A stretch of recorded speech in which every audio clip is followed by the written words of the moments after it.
ഇന്ന് പലരും വളരെ നിസ്സാരമായി കാണുന്ന സംഭവമാണ് ഫോളോ അപ്പ് എന്ന് പറയുന്നത്. അങ്ങനെയുള്ള 1, 2 പോയിന്റുകളായിരിക്കും ഇന്നത്തെ എന്റെ എക്സ്പീരിയൻസ് നിങ്ങൾക്ക് കൂടുതലായിട്ട് സ്ട്രൈക്ക് ചെയ്യുക. അതാണ് ഏറ്റവും വേണ്ടതെന്നാണ് എന്റെ ഒരു തോന്നൽ.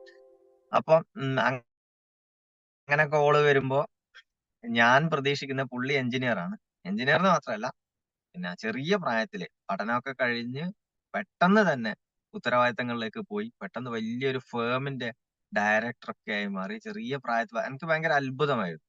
കണ്ണൂരും തൃശ്ശൂരും ബാംഗ്ലൂരൊക്കെ വലിയ പ്രോജക്റ്റുകളൊക്കെ ചെറുപ്പത്തിലേ സ്റ്റാർട്ട് ചെയ്ത് വില്ല പ്രോജക്റ്റ്, അപ്പാർട്ട്മെന്റുകളൊക്കെ ചെയ്യാണ് പുള്ളി.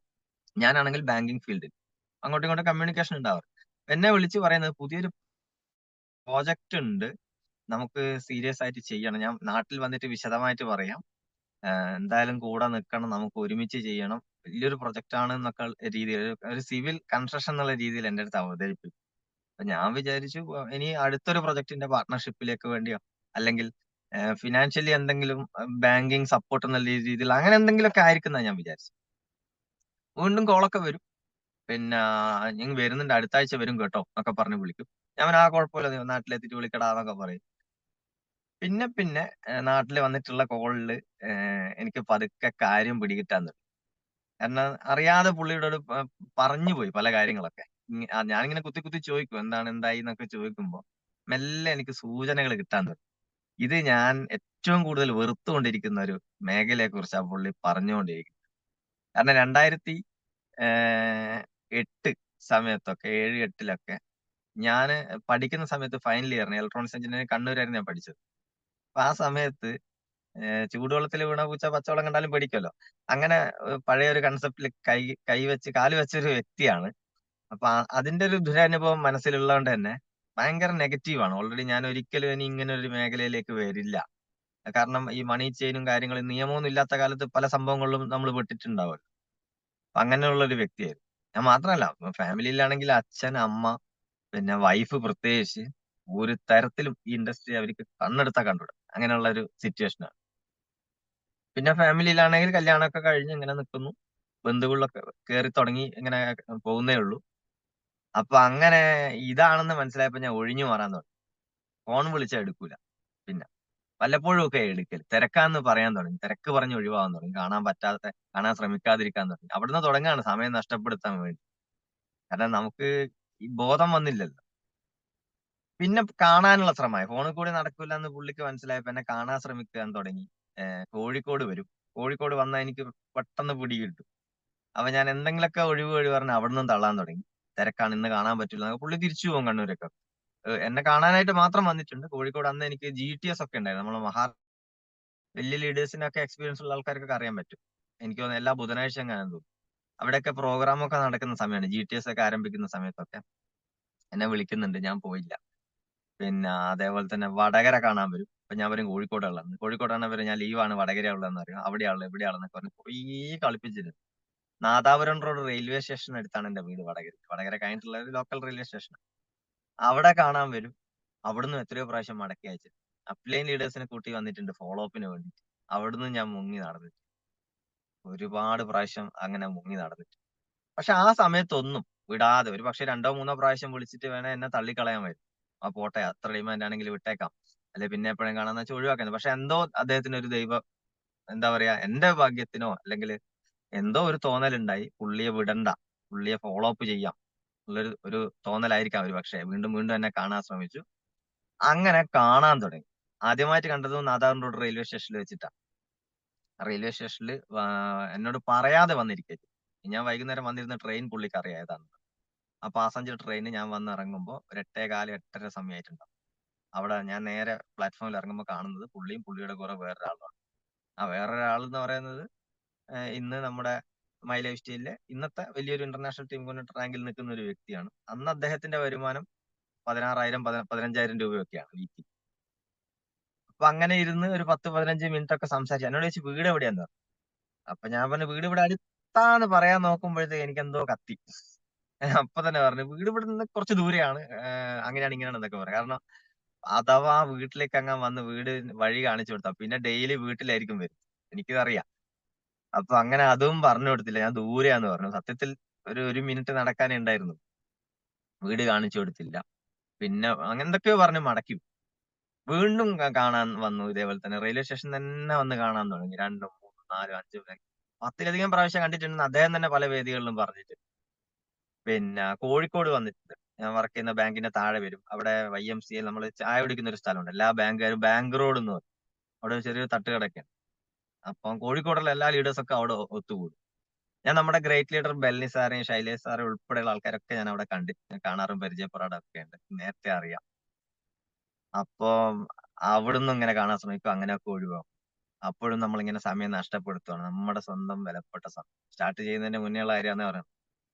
ഞങ്ങളും പലരെയും ഇങ്ങനെ അപ്രോച്ച് ചെയ്തിട്ടുണ്ടാവും. സ്റ്റാർട്ട് ചെയ്ത വ്യക്തികൾ. ഫോളോ അപ്പിന് വേണ്ടിയിട്ടൊക്കെ. വിട്ടുകളയരുത്. അപ്പൊ അങ്ങനെ പിന്നെ ഇത് ഒഴിവാക്കണല്ലോ. പുള്ളിയുടെ ശല്യം തീരുന്നില്ല. എപ്പോഴും ഇതന്നെ പറഞ്ഞോണ്ടിരിക്കുക. പിന്നെ അത് വീട്ടിൽ കോള് വരിക നിരന്തരം. ഒരു രക്ഷയില്ല. എന്തെങ്കിലും അപ്പൊ ഞാൻ വിചാരിച്ചു എന്നാ പിന്നെ സ്റ്റാർട്ട് ചെയ്താൽ പിന്നെ അങ്ങനെ ഒഴിവാക്കുമല്ലോ. എന്തെങ്കിലും കുറച്ച് പ്രൊഡക്റ്റ് എടുത്ത് അങ്ങ് തുടങ്ങിയേക്കാന്ന് വിചാരിച്ച്. അങ്ങനെ അതേ റെയിൽവേ സ്റ്റേഷനിൽ വെച്ചിട്ട് ഒരു ദിവസം രാത്രി കുറച്ച് പ്രോഡക്റ്റ് ഒക്കെ ഇങ്ങനെ ഏഹ്, എടുക്കാനുള്ള ഒരു തീരുമാനത്തിലേക്ക്. അങ്ങനെ പുള്ളിന്റെ വണ്ടിയുടെ ഡിക്കി തുറന്ന് ഞാൻ കുറച്ച് പ്രൊഡക്റ്റ് ഇങ്ങനെ വാരിയിടാൻ തുടങ്ങി. നമ്മളെ പേസ്റ്റ്, സോപ്പ്, ഫെയർനെസ് ക്രീം, അതുപോലെ ബോഡി വാട്ടർ ക്രീം. ഞാനിങ്ങനെ കോസ്മെറ്റിക് പേഴ്സണൽ കെയറും വാരിയിടുമ്പോ പുള്ളി നമ്മുടെ ചുവന്ന കളറിലെ കുറെ പാക്കറ്റിലെ പ്രൊഡക്റ്റും കൂടി എടുത്തു. ഇതും കൂടി വെച്ചോ. ഇത് നല്ലതാണ്. അതാണ് ഇതാണ് എന്നൊക്കെ പറഞ്ഞു. ഞാൻ പറയാ അതൊന്നും വേണ്ട, അതൊന്നും വേണ്ട. അത് മരുന്ന് അങ്ങനത്തെ പരിപാടികളൊന്നും വേണ്ട. കാരണം എന്റെ മനസ്സിലുള്ളത് ഇത് മരുന്നാണെന്നുള്ളതാണ്. അകത്ത് കഴിക്കുന്ന സംഭവം. കാരണം വിശ്വാസമില്ല. അന്നത്തെ എന്റെ ഒരു മാനസികാവസ്ഥയാണ്. അപ്പൊ അങ്ങനെ പിന്നെ പുള്ളിയുടെ നിർബന്ധത്തിന് എന്തൊക്കെയോ അതും വാരി വലിച്ചിട്ടു. എന്റേതും വാരി വലിച്ചിട്ടു. കുറച്ച് പ്രൊഡക്റ്റ് ഒക്കെ എമൗണ്ട് ഒന്നും എനിക്ക് തന്നെ ഓർമ്മയില്ല. എന്തൊക്കെയോ കുറച്ച് റൗണ്ട് ചെയ്ത് എന്തായാലും ഒരു 7, 8 റുപ്യന്റെ പുറത്തുണ്ട് സാധനം. ഇതെല്ലാം എടുത്ത് ഇങ്ങനെ വരികയാണ്. രാത്രി അവിടുന്ന് കൈ കൊടുത്ത് പിരിഞ്ഞു. ഞാൻ വിചാരിച്ചു സമാധാനം. ഇനി പ്രശ്നം ഉണ്ടാവില്ലല്ലോ. അങ്ങനെ വീട്ടിലേക്ക് ഇങ്ങനെ നടന്നു വരുമ്പോ എന്റെ മൈൻഡിൽ ചിന്ത ഇത് വീട്ടിൽ കണ്ടു കഴിഞ്ഞാൽ എന്തായാലും പ്രശ്നം. ഉറപ്പാണ്. അപ്പൊ രാത്രി 9:30 ഭാഗ്യത്തിന് ഇവരൊക്കെ ടിവിയിൽ മുഴുകി നിൽക്കുന്ന സമയമാണ്. തറവാട് വീടാണ്. അപ്പൊ തറവാട് വീട്ടിലിങ്ങനെ പടിഞ്ഞാറ് ഭാഗം ആ ഭാഗത്ത് നിന്ന് ഇടത്തോട്ട് നോക്കിയിട്ട് എല്ലാരും ഇരിക്കുന്നത്. എന്റെ റൂം എന്ന് പറയുന്നത് വലത്തെ ഭാഗത്താണ്. അപ്പൊ ഈ വലത്തെ കയ്യിൽ ഈ 2 കവറും കൂട്ടി പിടിച്ചിട്ട് ബിഗ് ഷോപ്പറാണ്. എടുത്തിട്ട് ഞാൻ ഈ സൈഡിൽ കൂടെ തന്നെ പോയിട്ട് എന്റെ ബെഡ്റൂമിൽ കേറി പെട്ടെന്ന് എവിടെയാ വെക്കേണ്ടതെന്നുള്ള ഒരു പിടുത്തം കിട്ടിയില്ല. നേരെ ഉറങ്ങുന്ന കട്ടിലിന്റെ താഴെ തള്ളി കയറ്റുകയുണ്ടായത്. സത്യസന്ധമായ കാര്യമാണ്. അപ്പൊ അങ്ങനെ വെച്ചിട്ട് ഞാൻ മറന്നുപോയി. പിറ്റേന്ന് തൊട്ട് ഞാൻ വീണ്ടും ജോലിക്ക് തന്നെ പോകാൻ തുടങ്ങി. 2, 3 ദിവസം കഴിഞ്ഞ് പുള്ളി പിന്നെയും വിളിക്കും. പ്രൊഡക്റ്റ് ഒക്കെ ഉപയോഗിച്ച് തുടങ്ങിയെന്ന് നോക്കും. ഞാൻ വെറുതെ ചുമ്മാ ആന്നങ്ങ് പറയും. വീണ്ടും ദിവസങ്ങൾ കഴിഞ്ഞുപോയി. ഏതോ 1, 2 ആഴ്ച ഞങ്ങൾ ഏതോ ഒരു ഞായറാഴ്ച വീട് വൃത്തിയാക്കുന്ന സമയത്ത് ഭാര്യ അമ്മയും കൂടെ ഇത് കണ്ടുപിടിച്ചു. ഞാൻ പുറത്തായിരുന്നു. അപ്പൊ എനിക്ക് കോള് വന്നിട്ട് ഫസ്റ്റ് എന്നോട് ചോദിച്ച ചോദ്യം "നീ പിന്നെയും തുടങ്ങിയാടാന്ന്" ചോദിച്ചു. വടകര ഭാഷയില്. ഒരു ചീത്ത വിളിക്കുന്ന രീതിയിൽ. അപ്പൊ സംഭവം എനിക്ക് പിടികിട്ടി. ഇത് ഇവരെ കയ്യിൽ കിട്ടിയിട്ടുണ്ട്. അപ്പൊ ഞാൻ പറഞ്ഞു അതെന്റെ ചങ്ങായി തന്നതാണ്. കണ്ണൂരിലെ സുഹൃത്താണ്. പറയാൻ വിട്ടുപോയതാ. അപ്പൊ പ്രൊഡക്റ്റിൽ എടുത്ത് ഉപയോഗിച്ചു. നല്ല സാധനമാണ്. പിന്നെ പറയാൻ വിട്ടായിരുന്നു. ഞാൻ തിരക്കാണേ പിന്നെ വിളിക്കാം എന്ന് പറഞ്ഞിട്ട് അങ്ങനെ കട്ട് ചെയ്തു. പിന്നെ എനിക്ക് ഓർമ്മ വന്നു. ഈശ്വരാ അതിനകത്ത് അകത്ത് കഴിക്കുന്ന സംഭവങ്ങളൊക്കെ ഇല്ലേ. വീണ്ടും ഞാൻ തിരിച്ചു വിളിച്ചു. തിരിച്ചു വിളിച്ചിട്ട് പറഞ്ഞു അതിനകത്ത് ചുവന്ന കളറിലെ കുറെ പാക്കറ്റ് ഒക്കെ ഉണ്ട്. പിന്നെ അന്ന് ബ്രാൻഡ് ഒന്നും ഓർമ്മയില്ല. ഈ എലമെന്റ്സ് ആണ് ഓൺ ആൻഡ് ഓൺ അതൊന്നും അങ്ങനെ മൈൻഡിലൊന്നും ഉറച്ചിട്ടില്ലല്ലോ സംഭവം. ഞാൻ പറഞ്ഞു അതൊന്നും ഉപയോഗിക്കണ്ട. നിങ്ങൾക്ക് മറ്റേ സോപ്പ് പേസ്റ്റ് അങ്ങനത്തെ ഒക്കെ എടുത്ത് ഉപയോഗിച്ച് ബാക്കിയൊക്കെ ഞാൻ വന്നിട്ട് പറയാം കേട്ടോ എന്ന് പറഞ്ഞാൽ അങ്ങ് വെച്ചു. കാരണം വിശ്വാസമില്ല. പേടി. തുടക്കക്കാർക്ക് പലപ്പോഴും ഉണ്ടാകുന്നത് ഇത് എവിടുന്ന് ഉണ്ടാക്കി ഇത് എങ്ങനെ വന്നു എന്താന്നുള്ളത്. അതേ അതേ സംഭവം സെയിം സിറ്റുവേഷൻ തന്നെ. അങ്ങനെ കുറച്ച് ദിവസങ്ങൾ കഴിഞ്ഞപ്പം ഈ ഉപയോഗിച്ച പ്രൊഡക്റ്റ് ഒക്കെ വീട്ടില് നല്ല ഇഷ്ടപ്പെടാൻ തുടങ്ങി. നല്ല അഭിപ്രായം വരാൻ തുടങ്ങി. അടിപൊളിയാണ്, സൂപ്പറാണെന്നൊക്കെ പറഞ്ഞിട്ട് ഹെയർ ഓയിൽ ഉൾപ്പെടെ. നല്ല നല്ല റിസൾട്ടും വരാൻ തുടങ്ങി. ചെറിയ തലവേദനക്കുള്ള പ്രശ്നങ്ങളൊക്കെ മാറി. എല്ലാത്തിനും പേസ്റ്റ് ഒക്കെ ഇഷ്ടപ്പെട്ടു. അച്ഛനൊക്കെ നല്ല രീതിയിൽ ഇഷ്ടപ്പെട്ടു. അപ്പൊ ഞാനിങ്ങനെ ചിന്തിക്കാൻ തുടങ്ങി. കൊള്ളാലോ പേസ്റ്റ് ഒക്കെ കൊള്ളാം. പക്ഷെ ആ സമയത്ത് എന്നെ ഫോളോ അപ്പ് ചെയ്യും, എന്നെ വിളിക്കും. ഇത് ബിസിനസ്സിലേക്ക് ഇറക്കാൻ വേണ്ടിയിട്ട്. ഒരു തരത്തിൽ ഞാൻ നിന്ന് കൊടുത്തിട്ടില്ല. പിന്നെ പതുക്കെ വൈഫിന് ഒരു കാര്യം മനസ്സിലായി. എന്നെ ആരോ എന്തിനോ നിർബന്ധിച്ചുകൊണ്ടിരിക്കുന്നത്. അപ്പൊ ഒരു ഘട്ടം കഴിഞ്ഞപ്പോ എന്റെ പിടുത്തം വിട്ടു. ഞാനിങ്ങനെ പറഞ്ഞു ഇങ്ങനെ ചങ്ങായിയാണ്, സുഹൃത്താണ്. അവനിങ്ങനെ ഇത് ചെയ്യുന്നുണ്ട്. എന്നെ ഇങ്ങനെ വിളിച്ചോണ്ടിരിക്കാണ്. അതാണ് ഇതാണ്. ഞാൻ വിചാരിച്ച വൈഫ് കുഴപ്പമില്ല നോക്ക് എന്നൊക്കെ പറയുമെന്ന് ഞാൻ വിചാരിച്ച. പക്ഷെ പുള്ളി നേരെ റിവേഴ്സ് ആയിരുന്നു. എന്നെ ഭയങ്കരമായിട്ട് നെഗറ്റീവ് ആക്കി. പിന്നീട് ഇദ്ദേഹത്തിന്റെ കോള് വരുമ്പോൾ വീട്ടിൽ പ്രശ്നങ്ങൾ ഉണ്ടാവാൻ തുടങ്ങി. വൈകിട്ട് വന്നു കഴിഞ്ഞാൽ എനിക്ക് കോളൊന്നും അറ്റൻഡ് ചെയ്യാൻ പറ്റാത്ത അവസ്ഥയായി.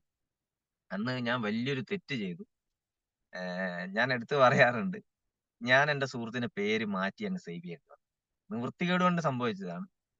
ഞാൻ പേര് മാറ്റി സേവ് ചെയ്തു. എന്റെ കൂടെ HDFC തന്നെ ഉണ്ടായിരുന്ന ഒരു ഒരു എന്താ പറയാ ഒരു ചാനൽ പാർട്ണർ LIC ഏജന്റിന്റെ 3ാമത്തെ നമ്പർ എന്നും പറഞ്ഞ് ഞാൻ സേവ് ചെയ്യേണ്ട ഒരു സിറ്റുവേഷൻ വരെ ഉണ്ടായി. എന്റെ ഒരു അവസ്ഥ ഒന്ന് ആലോചിച്ച് നോക്ക് വീട്ടിലുള്ളത്. അത്രയും എനിക്ക് താല്പര്യമില്ല. എനിക്കും താല്പര്യമില്ല. വൈഫിനും ആർക്കും ഫാമിലി ഒരാൾക്ക് കണ്ടുകൂടാത്ത ഒരു ബിസിനസ് ആയിരുന്നു. എന്തുകൊണ്ടെന്ന് വെച്ചാൽ പണ്ടത്തെ ആ ഒരു നിയമം ഇല്ലാത്ത കാലത്ത് ഉണ്ടായ ഇവരുടെ ഒരു ദുരനുഭവങ്ങളാണ്, വേറൊന്നുമല്ല. അപ്പൊ അങ്ങനെ ദിവസങ്ങൾ മുന്നോട്ട് കൊണ്ടുപോയി. ഇദ്ദേഹം എന്നെ വിട്ടില്ല. നിരന്തരം ഫോളോ അപ്പ്. ഈ ഫോളോ അപ്പിന്റെ ഒരു ഫോളോ അപ്പ് ആണെന്ന് മനസ്സിലായത് പിന്നീടാണ്, നമ്മൾ ട്രെയിനിങ് ഒക്കെ അറ്റൻഡ് ചെയ്തതിനു ശേഷം. പുള്ളി എന്നെ ഞാൻ വിചാരിച്ച എന്നെ നിർബന്ധിച്ചു കൊടുക്കുന്ന പുള്ളിക്ക് എന്തോ ഒരു കാര്യത്തിന് വേണ്ടിയിട്ടാണ്. അങ്ങനെ എന്നെ വിളിച്ച് വിളിച്ച് കണ്ടു. ഒരുപാട് സമയം കോഴിക്കോട് എമറാൾഡിൽ വരാൻ വേണ്ടി നിർബന്ധിച്ചു. പിന്നെ അതുപോലെ തന്നെ മഹാറാണിന്റെ അടുത്ത് വരാൻ നിർബന്ധിച്ചു. പല സ്ഥലത്തും പ്രോഗ്രാമുകൾ നടക്കും, നിർബന്ധിക്കും, ഞാൻ പോകും.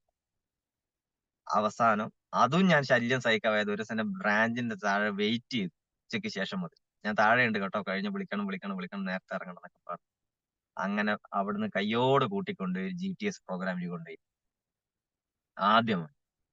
അപ്പൊ അങ്ങനെ അവിടെ ഇരുന്ന് ഞാനിങ്ങനെ ചുമ്മാ ബാക്കിൽ ഇങ്ങനെ ഇരുന്ന് എല്ലാരും ഇങ്ങനെ കൈയടിക്കുന്നുണ്ട്. ഞാൻ വിചാരിച്ചു ഇതൊക്കെ നേരത്തെ തയ്യാറാക്കി നിർത്തിയ ആൾക്കാരായിരിക്കും. ഈ കൈയടിക്കൽ പരിപാടി പണ്ടേ ഞാൻ കണ്ടിട്ടുണ്ട്, പണ്ട് പഠിക്കുന്ന സമയം.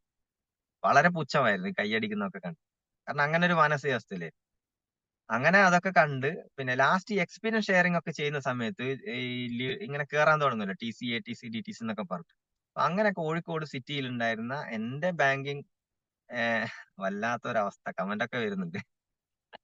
അങ്ങനെ കുറച്ച് ആൾക്കാരൊക്കെ കണ്ടപ്പോ എനിക്ക് മെല്ലെ സംഭവം മെല്ലെ എന്തെങ്കിലും ഒരു താല്പര്യമൊക്കെ വരാൻ തുടങ്ങി.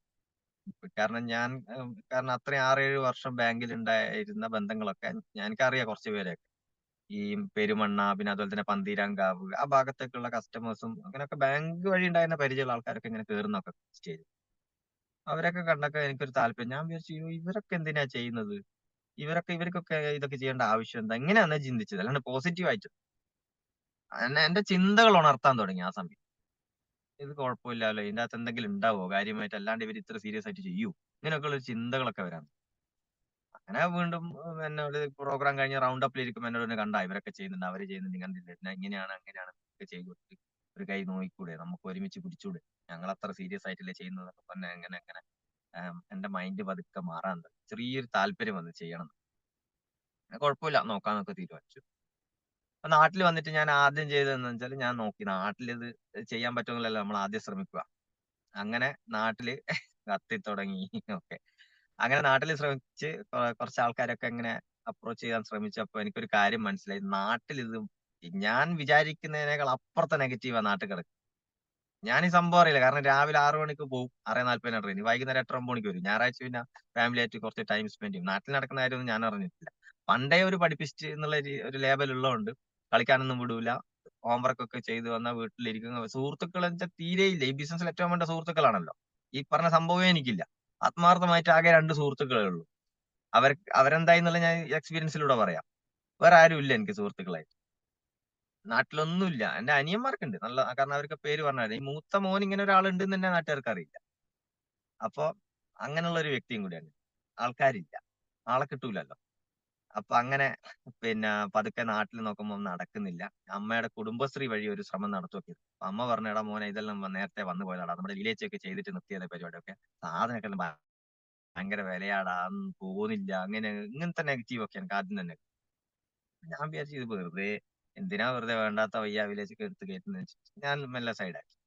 പുള്ളി എന്നെ വിട്ടില്ല, പിന്നെയും എന്നെ വിളിച്ചോണ്ട് പോയി. അപ്പൊ ഞാൻ ഈ കാര്യങ്ങളൊക്കെ പറയും.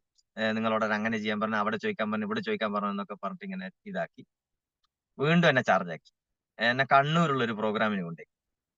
ഏതോ ഒരു പ്രോഗ്രാം എനിക്ക് വന്ന് ചെറിയ ടീം മീറ്റിംഗോ അങ്ങനെ എന്തോ ഡിസ്ട്രിബ്യൂട്ടേഴ്സ് മീറ്റ് ആയിട്ട് ചുമ്മാ വിളിച്ച് വേറെ എന്തൊക്കെയോ പറഞ്ഞിട്ട് പോയതാണ്. കണ്ണൂർ പോകേണ്ട ഒരു ആവശ്യമില്ല, ഒരു കല്യാണത്തിനും പോകണ്ടായിരുന്നു വൈകുന്നേരം. ഞങ്ങൾക്ക് ഒരു കോമൺ ഫ്രണ്ട്, രണ്ടും കൂടി ഒരുമിച്ചാക്കിയത്. അപ്പൊ തിരിച്ചു വരുമ്പോൾ ഞാൻ പിന്നെയും ചാർജ് ആയി. ആ ചാർജിന്റെ പുറത്ത് ഞാൻ എന്ന് വെച്ചാൽ നാട്ടിലുള്ള വേറെ 1-2 സുഹൃത്തുക്കളായിട്ട് ഞാൻ ഒന്നും കൂടി ശ്രമിച്ചു. അപ്പൊ അദ്ദേഹം എന്നെ വിളിച്ചിട്ട് പറഞ്ഞു പിന്നെ എടാ പിന്നെ നീ ഒന്ന് വൈകുന്നേരം വീട്ടിലേക്ക് വരണേ, ഞാൻ കുറെ ദിവസം എന്നെ കാണുന്ന വിചാരിക്കും. ആളെ പേര് ഞാൻ പറയുന്നത് കാരണം ചിലപ്പം വടകരക്കാരിൽ ഈ കൂട്ടത്തിൽ ഇരിക്കുന്നുണ്ട്. 293 പേരെങ്ങാൻ കാണുന്നുണ്ട് ഇതിനകത്ത്. എനിക്ക് ഉറപ്പാ ഒരു 10-30 പേര് നമ്മുടെ നാട്ടിലുള്ള ആൾക്കാരുണ്ടാവും. അതുകൊണ്ട് പേര് പറയുന്നില്ല. പുള്ളി എന്നെ വിളിച്ചിട്ട് ഞാൻ വിചാരിച്ചു ഈശ്വരാ രക്ഷപ്പെട്ട, ആദ്യത്തെ ഒരാളെ കിട്ടാൻ പോവാണ്. കാരണം അങ്ങോട്ട് വിളിച്ചല്ലോ കാണാൻ പോണെന്ന്. ഞാൻ നേരെ വൈകുന്നേരം അദ്ദേഹത്തിന് വീട്ടിൽ ചെന്നപ്പോ ഓഫീസ് റൂമിൽ ഇരിക്കാന്ന് പറഞ്ഞു. റൂം തുറന്നിട്ട് ഒരു ഒരു കോർണറിൽ എനിക്ക് ഇങ്ങനെ കാണിച്ചു തരുന്നതെന്ന് വെച്ചാൽ നമ്മളിങ്ങനെ ക്രിസ്മസ് ട്രീ പോലെ ഇങ്ങനെ കൂട്ടിയിട്ടിരിക്കുക നമ്മുടെ പ്രൊഡക്റ്റുകൾ. കുറെ എണ്ണം വാരി വലിച്ചിങ്ങനെ ഇട്ട്. അത് കണ്ടാലറിയാം, അത് പാക്കറ്റ് ഒക്കെ കണ്ടാൽ അത് കുറെ ആയി അതിങ്ങനെ കൂട്ടിയിട്ടിരിക്കുന്നു, പൊടി പിടിച്ചിട്ടൊക്കെ ഇങ്ങനെ കുറെ. അത് അധികം ചുവന്ന കളറുള്ള സംഭവം എനിക്ക്. ഞാൻ ചോദിച്ചു ചേട്ടാ ഇത് എന്താ സംഭവം എന്ന് വെച്ചു. എടാ നിനക്ക് ഒന്നുമില്ലെങ്കിൽ കുറച്ച് ബുദ്ധിയും വിവരവും ഉള്ളതല്ലേ, എന്നെ ആരാ പറഞ്ഞു പറ്റിച്ചത്? എനിക്കൊരു വാക്ക് എന്നോട് ചോദിച്ചോളൂ. ഇനി പല കാര്യങ്ങളും നമ്മൾ കാണുന്നില്ല അങ്ങോട്ടും ഇങ്ങോട്ടല്ലോ. പിന്നെ അങ്ങനല്ല ഇങ്ങനല്ല എന്ന് പറഞ്ഞു. എന്നെ ഫുൾ അങ്ങ് ഇതായി കഴിഞ്ഞു. കുറച്ച് പഠിപ്പും വിവരവും ഒക്കെ ഉള്ളതല്ലേ നീയൊക്കെ ഇങ്ങനെ ചെയ്യുന്നൊക്കെ ഞാൻ വിചാരിച്ചില്ല. അവൻ എന്താ സംഭവം, നിങ്ങളെന്താ ചെയ്ത്, നിങ്ങൾ തുടങ്ങിയിട്ട് എന്താ പറ്റിയെന്നൊക്കെ ചോദിച്ചു. പറഞ്ഞു ഞാനും നിന്നെ പോലെ തന്നെ ഒരാൾ പറഞ്ഞതാണ്, ഞാൻ ചെയ്തതാണ്. കുറെയൊക്കെ ഞാനും നോക്കി. പ്രോഡക്റ്റ് അടിപൊളിയാണ്, പക്ഷെ ഭയങ്കര വില, ഇതൊന്നും നടക്കൂല. ഇവരെല്ലാം പലതും പറയും അങ്ങനെയാണ് ഇങ്ങനെയാണെന്നൊക്കെ പറഞ്ഞ് ഇതൊന്നും നടക്കൂല. എന്റെ സാധനങ്ങൾ ഇതുപോലെ കുറെ ആൾക്കാരുണ്ട് ഇവിടെ, ആടെ മറ്റേ ഇവനുണ്ട് അവനുണ്ട് ഇവനുണ്ട് എന്നൊക്കെ പറഞ്ഞ് മൂന്നാല് ആൾക്കാർ പേരും പറഞ്ഞു. ഇതൊന്നും നാട്ടിൽ ചെയ്യണ്ടേ, നിന്റെ വില പോയി പോകും വെറുതെ. നാട്ടിലത്തെ വെറുതെ എന്തിനാ ആൾക്കാരെ കൊണ്ട് പറയിപ്പിക്കുന്നത്, എത്തിക്കള വേഗം. ഇനി പ്രൊഡക്റ്റ് എടുത്തു. ഞാൻ പിന്നെ പ്രൊഡക്റ്റ് ഒക്കെ എടുത്തു. അതെങ്ങനെങ്കിലും തീർക്കാൻ നോക്ക്, അവര് പിന്നെ എടുക്കാൻ പറയും. വെറുതെ വീണ് പോകരുത്, നല്ലൊരു ഭാവി അതാണ് ഇതാണെന്നൊക്കെ പറഞ്ഞു. ഭയങ്കര ഇതായിട്ട് ഞാൻ പിന്നെ നെഗറ്റീവ് ഞാൻ പിന്നെ ജോലിക്ക് തന്നെ പോകാൻ തുടങ്ങി. കാരണം നല്ലൊരു ഉപദേശമാണല്ലോ കിട്ടിയിരിക്കുന്നത്. പ്രത്യേകിച്ച് ഫാമിലിയിൽ നിന്നും കിട്ടിയിട്ടുണ്ട് ഇതേപോലെ തന്നെ നല്ല നല്ല ഉപദേശങ്ങൾ. അപ്പൊ അങ്ങനെ പിന്നെ നെഗറ്റീവായി ബേക്കോട്ടെ. പക്ഷെ പുള്ളി പിന്നെയും വിട്ടില്ല. രണ്ട് കാര്യം ഈ സമയത്ത് സംഭവിച്ചുകൊണ്ടിരിക്കുന്നത്. ഒന്ന്, എന്നെ കൊണ്ടുവന്ന ആളെ നിരന്തരമായിട്ടുള്ള ഫോളോ അപ്പ് വിടുന്നില്ല. രണ്ടാമത്തത്, ഞാൻ സമയം നഷ്ടപ്പെടുത്തിക്കൊണ്ടിരിക്കുകയാണ്. ഏറ്റവും വാല്യുബിൾ ആയിട്ടുള്ള സമയം. തുടക്കത്തിൽ അടിച്ചു കയറി പെർഫോമൻസും റാങ്കും അടിക്കേണ്ട സമയം നഷ്ടപ്പെടുത്തിക്കൊണ്ടിരിക്കുകയാണ്. ഒരു ഭാഗത്ത് നിരന്തരമായിട്ടുള്ള ഫോളോ. അപ്പൊ എന്നെ വിട്ടില്ല. പിന്നെയും പുള്ളി ഇങ്ങനെ വിളിച്ചുകൊണ്ടിരിക്കും, അതാണ് ഇതാണ് തന്നെ. പുള്ളിക്ക് ഏകദേശം മനസ്സിലായി ഞാൻ ഏകദേശം മനസ്സുകൊണ്ട് ഈ ബിസിനസ് നിർത്തി, ഇനി ഒരിക്കലും ഇറങ്ങാൻ പറ്റാത്ത രീതിയിലേക്ക് എന്റെ മൈൻഡ് മാറിപ്പോയി എന്നുള്ളൊരു തോന്നൽ പുള്ളിക്ക് വന്നു. എന്തോ ദൈവഭാഗ്യം, എന്നെ വീണ്ടും നിർബന്ധിച്ചു പല പ്രോഗ്രാം. ഒരു ദിവസം ആലപ്പുഴയിൽ ഒരു പരിപാടി നടക്കുന്നുണ്ട്, ഹൗസ് ബോട്ട് ട്രിപ്പ് ഒക്കെ, നമ്മൾ അടിച്ചു പൊളിക്കാൻ പോകണം, നിങ്ങൾ വരുന്നു ചോദിച്ചു. ഹൗസ് ബോട്ട് നമുക്ക് കയറിയപ്പോ കത്തി, കാരണം ഞാൻ ഇതുവരെ പോയിട്ടില്ല സംഭവത്തിൽ. ആലപ്പുഴയൊക്കെ പോയിട്ടുണ്ടെങ്കിൽ ഈ ഹൗസ് ബോട്ട് കയറാന്ന് പറ്റി. അപ്പൊ എന്റെ മൈൻഡിൽ ഹൗസ് ബോട്ടിലും കൂടി ഒന്ന് കയറാലോ എന്നുള്ള ഒരു ചെറിയൊരു താല്പര്യം വന്നതുകൊണ്ട് പുള്ളിന്റെ കൂടെ തന്നെ ഞാനും ഒരു ദിവസം പോയി ലീവ് എടുത്ത്. പിന്നെ അങ്ങനെ അവരൊക്കെ കണ്ണൂരിൽ നിന്ന് പുറപ്പെട്ടു, ഞാൻ വടകരയിൽ നിന്ന് ജോയിൻ ചെയ്തു. അങ്ങനെ പോയി അവിടെ എത്തി. അടിച്ചുപൊളിയൊക്കെ തുടങ്ങി, സംഭവങ്ങളൊക്കെ തുടങ്ങി. നമ്മളെ വേമ്പനാട്ട് കായലിൽ ഇങ്ങനെ പോയി പോയി പോയി നടുവിൽ ലാസ്റ്റ് നങ്കൂരോടല്ലോ പോയവൾക്ക് അറിയാൻ പറ്റും. അവിടെ നമ്മൾ കരിമീൻ പൊള്ളിച്ചതും ഇതൊക്കെ കഴിച്ചുകൊണ്ട് നിൽക്കുമ്പോൾ പിന്നെ ഒരു സെക്ഷൻ ഉണ്ട്, ഇതെല്ലാം കഴിഞ്ഞിട്ട് കുശലം പറയുന്ന ഒരു സെക്ഷൻ. അന്നേരം വണ്ടി പിന്നെ അത് കഴിഞ്ഞിട്ട് പിന്നെ ഇങ്ങനെ അടുത്ത റൗണ്ട് അടിച്ച് വരുമ്പോ ഏതെങ്കിലും ഒരു കരയിൽ അടുപ്പിക്കും. അങ്ങനെ ഏതൊരു സ്ഥലത്ത് അടുപ്പിച്ചു. പിന്നെ കാണാം അവിടെ കാറിൽ ഒരാൾ വന്നിറങ്ങി നേരെ ബോട്ടിലേക്ക് കയറി വരും. എല്ലാവരും ഇങ്ങനെ നോക്കുകയാണ്. അപ്പം വലിയൊരു മമ്മൂട്ടിനെ പോലെയുള്ള ആചാനുബാഹുവായിട്ടുള്ള നല്ലൊരു ഹൈറ്റും വെയിറ്റും ഉള്ള ഒരു ചങ്ങ ഇങ്ങനെ വരികയാണ്. എല്ലാവരും ഷെയ്ക്ക് ഹാൻഡ് എല്ലാം കൊടുക്കും. ഞാനും പോയിട്ട് ഷെയ്ക്ക് ഹാൻഡ് കൊടുക്കും. ആ ഷെയ്ക്ക് ഹാൻഡ് കൊടുക്കുമ്പോൾ തന്നെ കൈ ഇങ്ങനെ ചാർജ് ആയി പോകും. പരിചയപ്പെട്ട ആൾക്കാർക്ക് അറിയാൻ പറ്റും. അങ്ങനെ എല്ലാവരും ഫോട്ടോ എടുക്കുന്നു, പിന്നെ എല്ലാവരും ഇരിക്കുന്നു, ഇതാക്കുന്നു. അപ്പൊ ഉള്ളില് ഇത് ഭയങ്കര ക്യൂരിയോസിറ്റി, എക്സൈറ്റ്മെന്റ് ഒക്കെ വന്ന് ഇത് ആരാണ് സംഭവം. അടുത്തിരുന്നാൽ തന്നെ അങ്ങനെ ഭയങ്കര രോമാഞ്ചം വരും. പരിചയപ്പെട്ട ആൾക്ക് അറിയാൻ പറ്റും, വേറെ ആരുമല്ല, നമ്മുടെ great royal diamond executive Mubeen Muhammad സാറായിരുന്നു അന്ന്. അപ്പൊ അദ്ദേഹം അവിടുന്ന് ഒരു 10-20 മിനിറ്റ് എന്തൊക്കെയോ സംസാരിച്ച്, എന്തൊക്കെയോ എന്റെ മൈൻഡിൽ എന്തൊക്കെയോ കിളി പോകാൻ തുടങ്ങി, ചെറുങ്ങനെ കത്തി സംഭവം.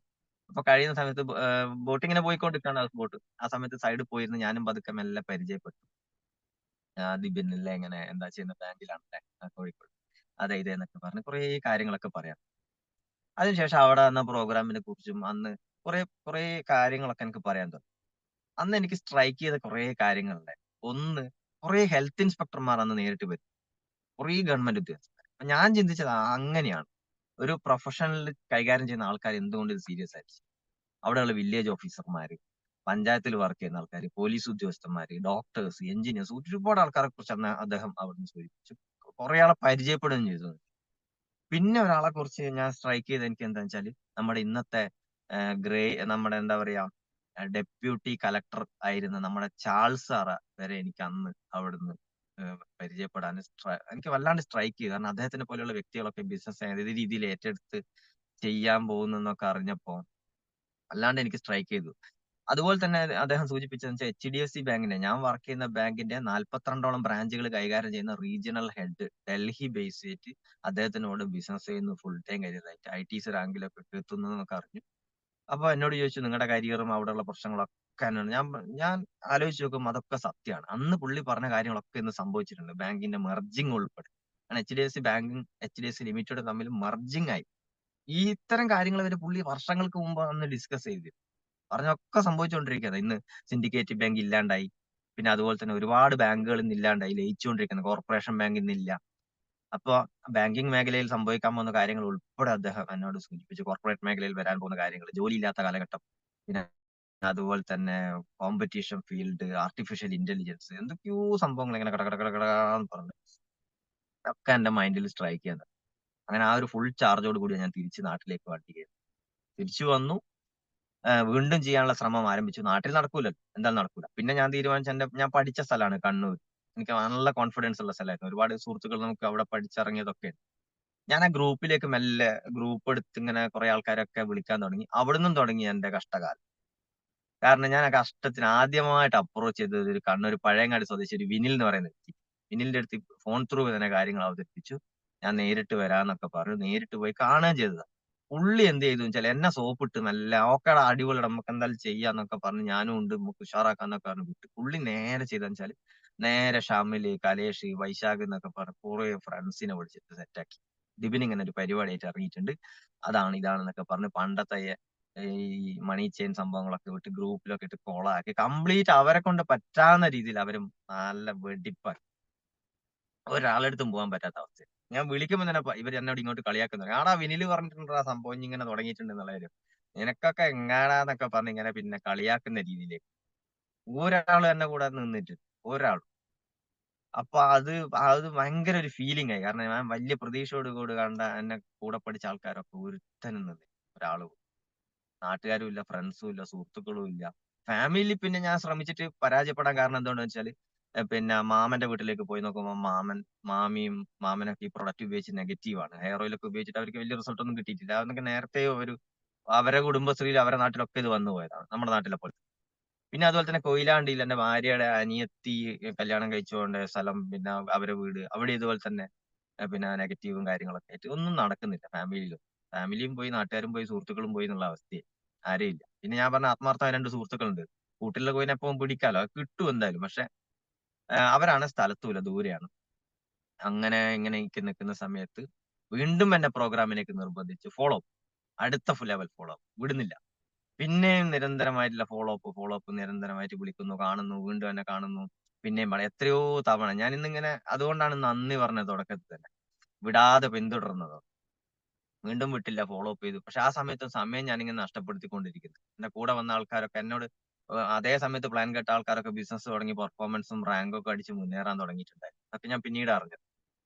അപ്പൊ അങ്ങനെ വീണ്ടും ഞാൻ എന്ത് ചെയ്തു ബാക്കൗട്ടായി. നടക്കില്ല എന്നുള്ള തീരുമാനത്തിലേക്ക് എത്തി. ചാർജ് ആയിട്ട് ഇറങ്ങി വന്ന ആളാണ്. ആലോചിക്കണം. ആലപ്പുഴ പോയിട്ട് ചാർജ് ആയിട്ട് വന്നിട്ട് നിർത്തി. വീണ്ടും എന്നെ ഏതോ ഒരു പ്രോഗ്രാമിന് കൂട്ടിക്കൊണ്ടുപോയി അവിടെ വെച്ച് പിന്നെ അടുത്ത ലെവൽ ഡിസ്കഷൻ കാര്യങ്ങളൊക്കെ ചെയ്യുന്നു. അവസാനം ഞാൻ അവസാന ശ്രമം എന്നുള്ളേക്ക് ഒരു ശ്രമം കൂടി നടത്താന്നുള്ള രീതിയിലേക്ക് ഒരു തീരുമാനം. അങ്ങനെ ബാങ്കിൽ നിന്നുണ്ടായ ബന്ധങ്ങൾ കാലിക്കറ്റ് മാർക്കറ്റിലുള്ള ബാങ്കിലുള്ള ബാങ്കിലേക്ക് ഇറങ്ങാം. ബാങ്കിലെ മാനേജർ, അസിസ്റ്റന്റ് മാനേജർ, കൂടെ വർക്ക് ചെയ്യുന്ന കൊളീഗ്സിലേക്കൊക്കെ ഇറങ്ങിയപ്പം അത് അതിനേക്കാൾ വലിയ പ്രശ്നം. അവന്മാരെ വക വേറെ ഉപദേശം. നിനക്കൊക്കെ നല്ല കരിയർ ഉള്ളതിൽ അതല്ല ഇതെല്ലാം മാനേജർ വിളിപ്പിക്കുന്നു. പിന്നെ എറണാകുളത്ത് റീജിയണൽ ഓഫീസിൽ വിളിക്കുന്നു. ബാബു സാർ വിളിപ്പിക്കുന്നു. ബാങ്കിൽ ഇത് പാട്ടായി. ഇവനിങ്ങനെ ഒരു പരിപാടി ചെയ്യാൻ ശ്രമിക്കുന്നുണ്ട്. അവിടുന്നുള്ള പിന്നെ ബാങ്കിലെ പ്രൊമോഷന്റെ കാര്യങ്ങളും ബാങ്കിന്റെ ഭാഗത്തുനിന്നുള്ള മോട്ടിവേഷനും അതും കാര്യങ്ങളൊക്കെ ആയിട്ട് കളിയാക്കലുകൾ വേറൊരു ഭാഗം. എരഞ്ഞിപ്പാലം ബ്രാഞ്ചിലും ഇത് പാട്ടായി. പിന്നെ മലാപ്പറമ്പ് എല്ലാ സ്ഥലത്തുനിന്നും പിന്നെ എനിക്ക് അതും ഇതും കോളും കാര്യങ്ങളും വരാം. അവിടെയും ബാക്കൗട്ട്. വീണ്ടും ഞാൻ നെഗറ്റീവ് ചെയ്യാൻ പോയി. കാരണം ഓപ്ഷൻ ഇല്ല. ഇത് ചെയ്യാൻ ആൾക്കാർ വേണ്ടേ മുന്നോട്ട് പോകണമെങ്കിൽ. ഒരു തരത്തിലും നടക്കുന്നില്ല. പുള്ളി പിന്നെയും വിട്ടില്ല. പുള്ളി വീണ്ടും എന്നെ കണ്ടു, വന്നു, ഫോളോ അപ്പ് ചെയ്തു, ശ്രമിച്ചു. പിന്നെ വീണ്ടും എന്നെ ചാർജ് ആക്കി. അങ്ങനെയാണ് ഇങ്ങനെയാണ് എന്നൊക്കെ പറഞ്ഞ് വീണ്ടും എന്നെ എന്തെങ്കിലുമൊക്കെ പറഞ്ഞ് എന്നെ കൂടെ തന്നെ നിർത്തും. അങ്ങനെ പിന്നെ പതുക്കെ പതുക്കെ എന്തായെന്ന് വെച്ചാൽ വേറെ ഏതോ ഒരു സമയത്ത് ഇത് പ്രോഗ്രാം ഞാൻ ഓർക്കുന്നില്ല. വീണ്ടും ഞാൻ ഒന്ന് മോട്ടിവേറ്റഡ് ആയി. ഒരു ശ്രമം കൂടി നടക്കാന്നുള്ള രീതിയിൽ കസ്റ്റമർ ബന്ധങ്ങളിലേക്ക് നീങ്ങാൻ ലാസ്റ്റ് ഘട്ടം അങ്ങനെ എന്റെ കൂടെ ഒരു LIC ചാനൽ പാർട്ണർ ആയിട്ടുള്ള ഒരു LIC അദ്ദേഹത്തിനോട് ഇപ്പൊ വെറുതെ ഒന്ന് പറഞ്ഞു നോക്കിയതാണ്. ഒന്ന് ശ്രമിക്കാന്നുള്ളത്. അദ്ദേഹം എന്റെ കൂടെ നിൽക്കാൻ തയ്യാറായി. അതാണ് ശരിക്കും പറഞ്ഞാൽ എന്റെ ഒരു ആദ്യത്തെ സെയിൽ. ആദ്യത്തെ അല്ല, അതൊരു മൂന്നാമത്തെയാണ്. കാരണം എന്റെ കുവൈത്തുള്ള എന്റെ ഒരു സുഹൃത്തിനെ വിളിച്ചു പറഞ്ഞപ്പോൾ ഒരു 5000 രൂപ അക്കൗണ്ടിൽ ഇട്ട് തന്നിട്ടുണ്ടായിരുന്നു. പിന്നെ എന്റെ കൂടെ പഠിച്ച ഒരു സോഫ്റ്റ്വെയർ എഞ്ചിനീയർ ട്രിവാൻഡ്രത്തുള്ളത്. അവനും പറഞ്ഞപ്പോ ഇതൊക്കെ അടുപ്പിച്ചടുപ്പിച്ച് 2-3 ദിവസങ്ങളിലാണ് നടക്കുന്നത്. 5000 രൂപ ഇട്ടായിരുന്നു. നേരിട്ട് പ്ലാൻ കൊടുത്തിട്ട് ആദ്യമായിട്ട് സ്റ്റാർട്ട് ചെയ്ത വ്യക്തി ഈ വ്യക്തി. അദ്ദേഹത്തിന്റെ കയ്യിലുള്ള വള പണയം വെച്ചു. 15,000 രൂപയ്ക്ക് പ്രൊഡക്റ്റ് എടുക്കാൻ തയ്യാറായി. 16,000 രൂപ കിട്ടിയിരുന്നു. 15,000 രൂപയ്ക്ക് പ്രൊഡക്റ്റ് കൊടുത്ത് 1000 രൂപ പുള്ളി കയ്യിലും വെച്ചു. അങ്ങനെ പ്രൊഡക്റ്റ് എടുത്തു. അങ്ങ് സ്റ്റാർട്ട് ചെയ്തു. പിന്നെ പുള്ളിയും കൂട്ടി ഒരു ട്രെയിനിങ്ങിനും പ്രോഗ്രാമിനും GTSനൊക്കെ കയറി പുള്ളിയും ചാർജായി, ഞാനും ചാർജായി. അപ്പൊ അങ്ങനെ ഇങ്ങനെ നിന്ന് നമ്മൾ തുടങ്ങുകയാണ്. പരിപാടി തുടങ്ങുക. അപ്പൊ ഉള്ള ചലഞ്ച് എന്താണെന്ന് വെച്ചാല് ഈ അപ്ലൈൻ ലീഡർ ആണല്ലോ. അദ്ദേഹത്തിനെ കൊണ്ടാണെങ്കിൽ എത്ര ഞാൻ വരപ്പിച്ചിട്ടുണ്ട്. സ്റ്റാർട്ട് ചെയ്യുന്നത് വരെ ഇത്രയും കാലത്തേക്ക്. പിന്നെ എനിക്ക് എന്റെ ഈഗോ വർക്കൗട്ട് ആകുന്നത്. കാരണം ഇത്രയും കാലം എന്നെ ഇറക്കാൻ വേണ്ടിയിട്ടും കാണാൻ വേണ്ടിയിട്ടും മടക്കി അയച്ച വ്യക്തിനെ വീണ്ടും ഇങ്ങനത്തെ പരിപാടിക്ക് ഫോളോ അപ്പിന് വിളിക്കണമല്ലോ എന്നുള്ള എന്റെ ഒരു ഈഗോ വീണ്ടും വർക്കൗട്ട്. അദ്ദേഹത്തിന് വിളിക്കാനൊക്കെ ഒരു മടി വരാതെ വീടെത്താറായി. അത് മനസ്സിലായില്ല കേട്ടോ. ഓക്കെ, എന്തോ ആവട്ടെ. അപ്പൊ വിളിക്കാനുള്ള ഒരു മടി വരാൻ തുടങ്ങി. പിന്നെ പിന്നെ പുള്ളി ഇങ്ങനെ കോഴിക്കോട് GTSന് വരുമ്പോൾ പറയും, ഞാൻ ഇന്ന് കാലിക്കറ്റ് വഴി പാസ് ചെയ്യുന്നുണ്ട്, അപ്പൊ ആരെങ്കിലും കാണാനുണ്ടെങ്കിലൊക്കെ പറഞ്ഞോ കേട്ടോ എന്ന് പറയും. അപ്പൊ അതിനു വേണ്ടി കാത്തു. സമയം നഷ്ടപ്പെടുത്താണ്. കിട്ടിയിട്ട് ഞാൻ പിന്നെ ഇങ്ങനെ ഉഴപ്പുകയാണ്. അപ്പൊ അങ്ങനെ പിന്നെ പുള്ളിയുടെ കൂടെ ഓടാൻ തുടങ്ങി. ഒറ്റ ദിവസം പിന്നെ ഞാൻ വർക്കിന് പുള്ളിനെ ഉപയോഗിച്ചിട്ടുള്ളൂ. 2 ദിവസം. ഒരു ദിവസം ഒരു 3 എഞ്ചിനീയർമാരെ കാണാൻ വേണ്ടിയിട്ട്. കാരണം എന്താ, ഈ എന്നെ പരിചയപ്പെടുത്തിയ ആൾ എഞ്ചിനീയർ ആണല്ലോ. അപ്പൊ ഞാൻ വിചാരിച്ചു കുറച്ച് എഞ്ചിനീയർമാരെ പരിചയപ്പെടുത്തി കഴിഞ്ഞാൽ വേഗം ക്ലോസിംഗ് നടക്കും. അപ്പൊ അതുകൊണ്ട് വടകരയുള്ള സബീഷ് ബാലൻ, ചാർട്ടേഡ് എഞ്ചിനീയർ, വടകരക്കാർക്ക് അറിയാൻ പറ്റും. പിന്നെ വടകര ടെക്നിക്കൽ ഹൈസ്കൂളിന്റെ മുന്നിലുള്ള വേറൊരു എഞ്ചിനീയർ, പിന്നെ അതുപോലെ തന്നെ ഓർക്കാട്ട് ഏരിയയുള്ള ഒരു എഞ്ചിനീയർ. ഇങ്ങനെ 3 പേരെ പരിചയപ്പെടുത്തി. 3 പേരും ഒന്നും എടുത്തില്ല. ഒരു പേസ്റ്റ് പോലും വാങ്ങിച്ചില്ല. പ്രോഗ്രാം ഒക്കെ കേട്ട് പക്ഷെ ആ സമയത്ത് ഞാനിത് കേട്ട് പഠിക്കുന്നുണ്ടായിരുന്നു. അത് വലിയൊരു പോയിന്റ് ആണ് ഈ സമയത്ത്. അപ്ലൈൻ ലീഡേഴ്സ് വന്ന് പറയുമ്പോൾ ഒരു 4 5 വർക്കോ നമ്മൾ കേട്ട് പഠിക്കണം. പിന്നെ ഒരു 6ാമത്തെ നമ്മൾ ഒറ്റക്കാണ്ട് ചെയ്യാൻ തുടങ്ങും. ആരെയും കാത്തു നിൽക്കരുത്. ഇതൊരു ഡ്യൂപ്ലിക്കേഷൻ ബിസിനസ് ആണ്. നമ്മൾ എത്രയും വേഗം ഇൻഡിപെൻഡന്റ് ആകുന്നു അതിനനുസരിച്ച് നമ്മളെ കൂടെ വരുന്ന ആൾക്കാർ ഇൻഡിപെൻഡന്റ് ആവും. അതിനനുസരിച്ച് ഡ്യൂപ്ലിക്കേഷൻ ഫാസ്റ്റ് ആവും, സ്ട്രക്ചർ ക്രിയേറ്റ് ആവും. വളരെ ഫാസ്റ്റ് ആയിട്ട് നമുക്ക് വലിയ വലിയ റാങ്കുകളിലേക്ക് എത്തിച്ചേരാം. എത്രത്തോളം നേരത്തെ പഠിക്കുന്നു അത്രത്തോളം നമുക്ക് അച്ചീവ്മെന്റുകളും നേരത്തെ വരാൻ തുടങ്ങും. അപ്പൊ അങ്ങനെ ഇതൊന്നും അന്ന് മനസ്സിലായിട്ടില്ലേ. പിന്നീടുള്ള കാലങ്ങളിൽ നിന്ന് തിരിഞ്ഞു നോക്കുമ്പോഴാണ് ഇതൊക്കെ മനസ്സിലായത്. അറിയാതെ എന്നെ പഠിപ്പിക്കുകയായിരുന്നു എന്നുള്ള കാര്യം. അല്ലെങ്കിൽ ഞാൻ അറിയാതെ പഠിക്കുകയായിരുന്നു എന്നുള്ള കാര്യം. എന്റെ ഈഗോന്റെ പുറത്താ സംഭവിച്ചതെങ്കിലും അന്ന് ഈ വർക്ക്ഷോപ്പും കാര്യങ്ങളൊന്നും ഉണ്ടായിരുന്നില്ല, കിട്ടുന്നുണ്ടായിരുന്നു. അപ്പൊ അങ്ങനെ പിന്നെ പുള്ളി വരുന്ന സമയത്ത് മാത്രം ചെയ്യും. പിന്നെയും പിറ്റേത്തെ ആഴ്ച ഇതേപോലെ തന്നെ വരുമ്പോ പിന്നെ ഉച്ചയ്ക്ക് ശേഷം രാത്രിയൊക്കെ 1 2 പേരൊക്കെ കാണിച്ചു കൊടുക്കും. അങ്ങനെ ഇങ്ങനെ ആഴ്ചക്കാഴ്ചക്കാ ബിസിനസ്. അപ്പൊ ചോദിക്കുന്ന ആൾക്കാരോടൊക്കെ പറയും, തുടങ്ങി ഇറങ്ങിയിട്ട് എത്രയായി? 2 മാസമായി, 3 മാസമായി തന്നെ. പക്ഷെ സത്യം പറഞ്ഞ ഒരു മാസം 4 ദിവസമേ വർക്ക് ചെയ്തിട്ടുള്ളൂ. അന്ന് അത് മണിക്കൂറുകൾ എണ്ണ നോക്കുവാണെങ്കിൽ ചിലപ്പോൾ 2 ദിവസമേ കൂട്ടാൻ പറ്റുള്ളൂ. 3 മാസം കൊണ്ട് ശരിക്കും 2 6 ദിവസമേ വർക്ക് ചെയ്യുള്ളൂ. പക്ഷെ ഇന്നത്തെ ഡിസ്ട്രിബ്യൂട്ടർമാർ എന്താ പറയാ, സ്റ്റാർട്ട് ചെയ്തിട്ട് ഞാൻ 3 മാസമായി. എന്നിട്ട് ഞാൻ അത് വെച്ചിട്ടാ വിലയിരുത്തുക. അതും വലിയൊരു റോങ് ആണ് സംഭവം.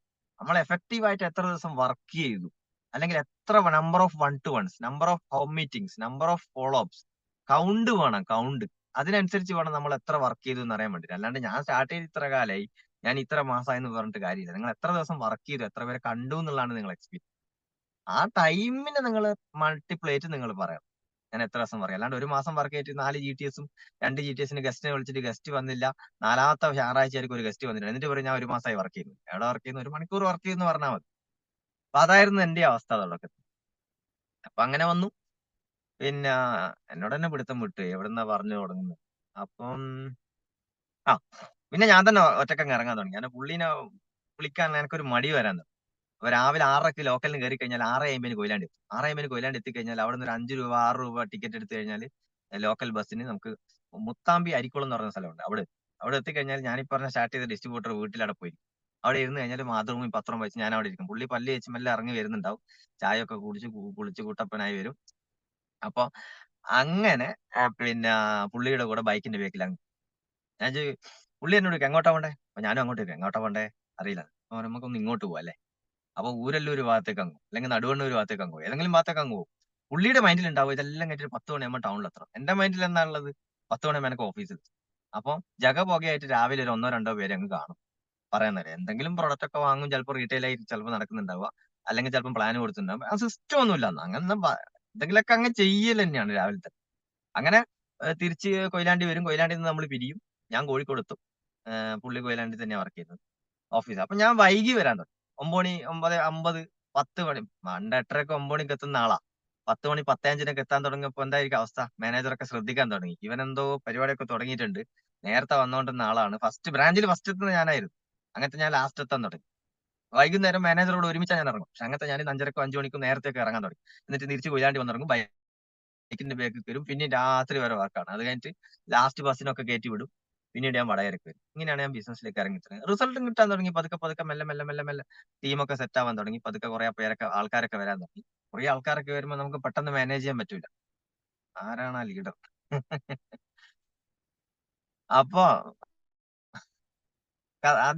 അതിൽ അർത്ഥമില്ല.